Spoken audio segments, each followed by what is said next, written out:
Hello guys, ito nga pala ay maluwag na palda, simple lang siya. Na kasi nakasabak na sa makina ko ay sinulid na kuligin, kaya parang sinipag na din akong manahi. Kaya naisip kong i-repair to.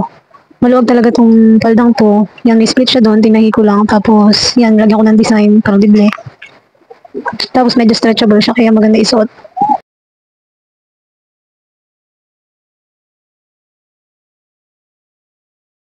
Pampasko ang atake. Ito yun na nga po siya, ang ganda na. Hindi ko lang po na video yung talagang wala pa siyang design kasi hirap ng cellphone.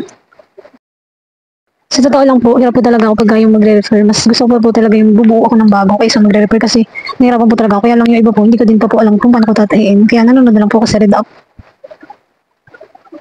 At yun lamang po, hanggang dito na lang po. Thank you for watching. God bless.